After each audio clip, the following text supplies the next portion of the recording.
ശ്രീനാരായണ പരമഗുരവേ നമഃ.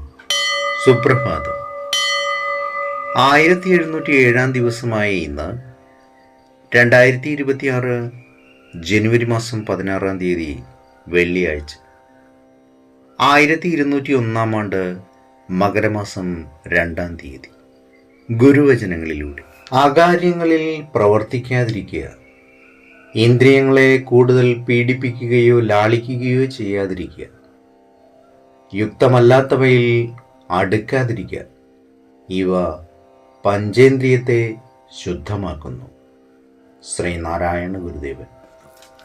ശ്രീ നടരാജഗുരു എഴുതിയ ഗുരുവരൽ എന്ന പുസ്തകത്തിൽ വിഗ്രഹഭാഷയിലെ ആരോഹണയോഗം എന്ന് വിവരിക്കുന്നതിൻ്റെ 2ാം ഭാഗമാണ് ഇന്ന് അവതരിപ്പിക്കുന്നത്.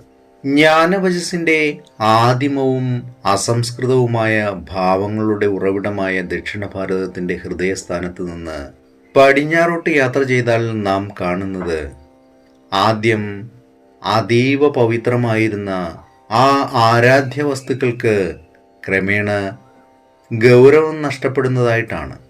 അവസാനം അത് നിന്നിടകൂടാൻ ബന്ധപ്പെടുന്നൊരു വീജീതന്തു മാത്രമായി തീരുന്നു. പലതരം സിദ്ധാന്തങ്ങളുടെയും വേദവ്യാഖ്യാനങ്ങളുടെയും നീക്കുപോക്കില്ലാത്ത കൽപ്പനകളുടെയും നടുവിൽപ്പെട്ട് അത് പ്രായേണ അദൃശ്യമായി തീരുന്നു.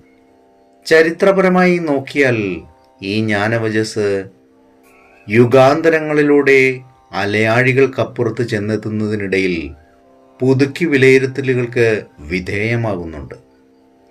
അത്തരത്തിൽ മാത്രമേ അതിന് ഏതെങ്കിലും തരത്തിലുള്ള അംഗീകാരം ലഭിക്കുന്നുള്ളൂ. ഏവർക്കും നന്മ നിറഞ്ഞൊരു സുദിനമായിരിക്കട്ടെ എന്ന് ആശംസിച്ചുകൊണ്ട് നിർത്തുന്നു. നന്ദി, നമസ്കാരം. ഗുരുധർമ്മം ജയിക്കട്ടെ. ശബ്ദം നൽകിയത് സുജീഷ് മഹേശ്വരി.